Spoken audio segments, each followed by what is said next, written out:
Hey guys, Brian the Shaving Geek here with another episode of my shave of the day, and it has been several days since I've done one of these, not because I haven't shaved, but because I'm really settling into a pattern now of using stuff that I have in my den, and really no recent acquisitions to speak of, and so consequently, once I kind of get back into that pattern of just enjoying what I have, my videos are going to slow down. I don't want to bore you just saying the same things over and over and over again about the same products. I still am planning on doing a head-to-head between the Mercur 37C and this Maggard slant here, but haven't gotten around to doing that. I thought about doing it today, but today I decided to continue my journey, kind of rediscovering some razors that I have in my den that just haven't gotten a lot of love recently. And so we'll talk about my razor of the day, but before we do that, let me just talk about the software and the brush that I used. Again, Creek Road pottery handle and an Anthony McKenzie Game Changer knot, and I love it very much. Glad to have it. Soap today, another soap that you know I love, relatively newcomer to the den, Peg Leg Nichols. I think this is my second or third shave with it. Whoo! Awesome stuff. Kelly's just knocked it out of the park with this, and I love it. And then, of course, I have the matching aftershave in this really awesome, cool skull bottle that you know I love very much as well. And just was a great combination. Now, for my razor today, I actually got out a razor that I have a lot of these, and I just don't really care for them. And yet, today when I used it, the first pass was a little bit rough, but after that, boy, I really enjoyed it. So, and what is that? Well, it's the Valet Autostrop, and there's several different configurations of this that I have, and I probably should have pulled them down so I could show them to you. I have some that are open comb, some that are chrome, some of this brass, you know, different ways that this one here, the blade is held in place by these little tabs on the side. There are other ones I have that kind of have this door that kind of closes over the blade. Really neat piece of shaving history here. And then the way that this worked, if you're not familiar with these, is these originally came with a little strop, and I have some, but they're all ate up. They're, you know, time has not been kind to them. But the way this worked is you would put the strop to there, and as you ran the strop back and forth, it would cause this to flip and it would strop the blade, thus the name, the Valet Autostrop. So it's a really cool piece of shaving history.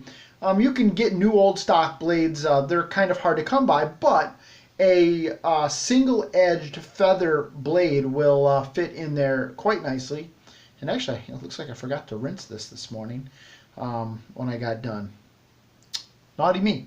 So generally speaking, that feather blade will, single-edge blade will fit into these.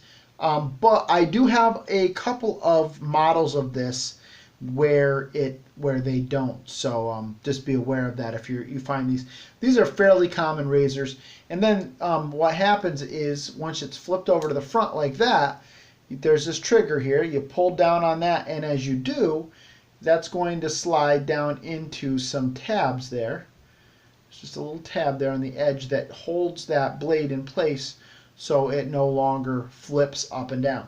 It's a really cool piece of history. Now, I find these to be very aggressive. This one here being a closed comb is a little less aggressive for me than the open comb versions that I have.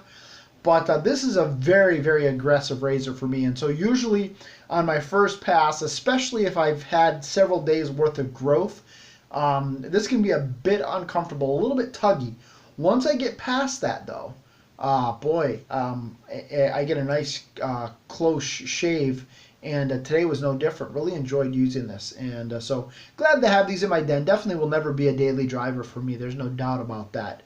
But it was just fun to revisit this this razor today. And like I said, I have you know, several other variations of this, but they all you know, in principle work very similarly. Some difference in color, as I said, you know, style of handle a little bit, and then the way these you know, the open comb versus the closed comb, and then you know, the way that the blade is held in place. There are other people that are far more knowledgeable than I am on those. I've pretty much given my entire wealth of knowledge with regard to Valet Autostrops, and probably made some stuff up along the way. But if you're interested, Google it. Look for these in the you know, in antique shops. Yeah, again, they're very, very common. I see these all the time. They're fairly cheap, so I enjoyed using that today. Now, one other thing I did want to talk about is I was digging through my stack of stuff.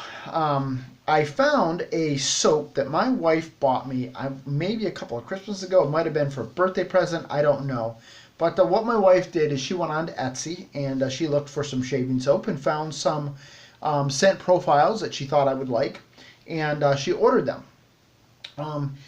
And once I got them in the house, I realized, I should say I realized, but I quickly assumed that these probably weren't going to be a very good shaving soap. And how was that? Well, I just looked at the ingredients list, and I'm trying to hide the vendor name for a couple reasons that I'll get into a little bit. But anytime I see somebody has put bentonite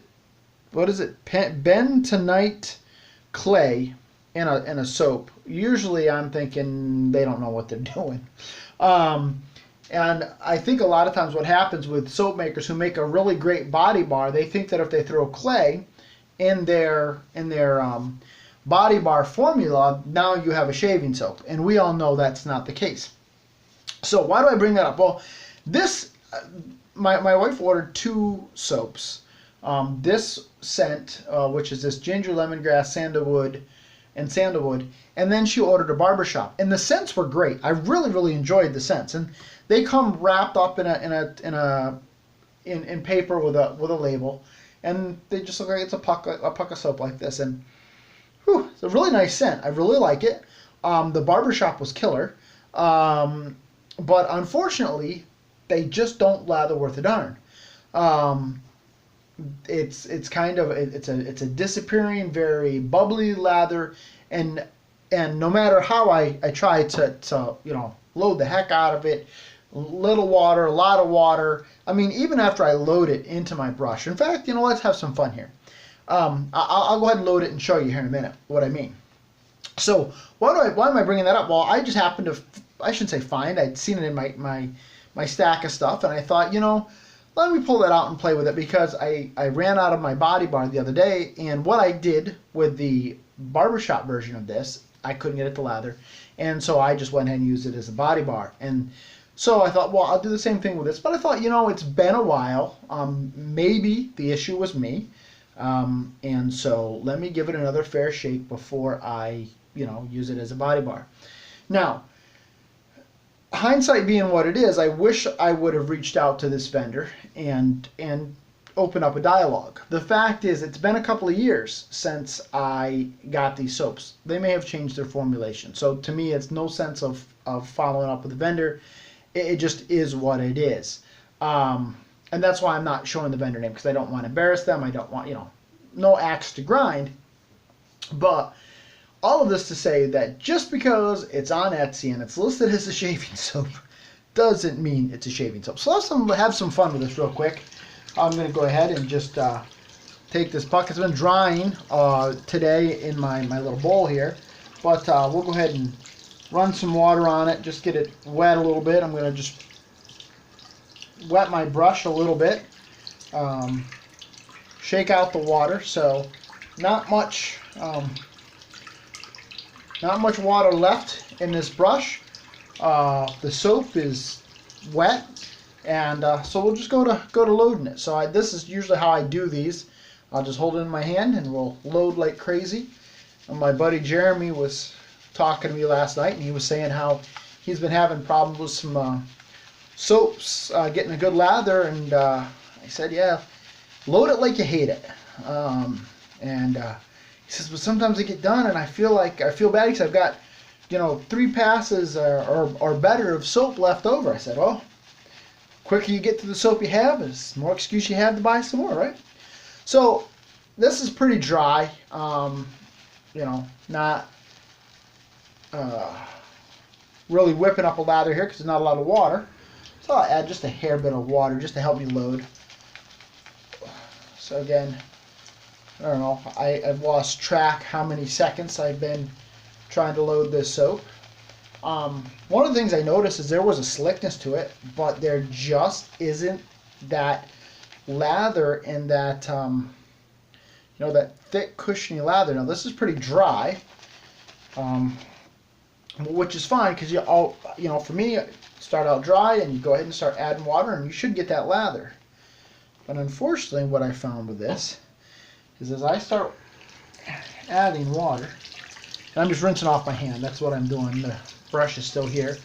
See, it's loaded up pretty good, but you can already see that even that is starting to disappear. And so, if anybody's got any thoughts on this, I mean, you can see it's just really disappearing right into that brush. But so we'll use my hand here and start going at it. And you can see already, if you can see that right now, but I haven't hardly whipped this at all, and it's already really starting to get bubbly, which I can tell means that this is not going to last. What's going to happen is I'm going to whip this up, and this is just going, you can see this is super bubbly. You can see that or not. And this is just going to start, I mean, I can almost watch it disappear off my hand, if you can see that or not. But it's just, it's thinning out, and it is starting to just disappear. So this is a soap that for me has no hope. Man, busting a rhyme here. That's what TSG does. The Shaving Geek busting a rhyme. And you can see it's just not, it's just bubbly, a lot of air in there, and it is not going to last. And that's what I found today. I used the peg leg nickels, like I said, and then I thought, you know what, I've tried the palm lather. I'll lather it onto my face and see what I come up with. And it was like Houdini. It was like the Houdini of the aftershave, or of shaving soaps. It disappeared as fast as I could. I mean, you can even see in the brush. The brush is really, you know, it's just not exploding with a good lather like I'm used to from a performing shaving soap. So, gonna become my body bar. No, nothing wrong. Great scent, like it. Wish it was a little stronger, but really great scent. But yeah, it's just one of those situations where I think somebody took their body bar. Nice slickness to it. It's not a bad slickness, but yeah, it's just super thin, and just disappears. I mean, it's not. It's unfortunate, but so you know, just because it says it's a shaving soap doesn't mean it is. And what I have found, pretty much for me, if I see whatever it is, bentonite clay, I steer clear. Because usually, to me, that's a sign that somebody is taking a body bar and thought, you know, if I put some clay in there, that'll add some slickness, and voila, I have a shaving soap. And that isn't the case.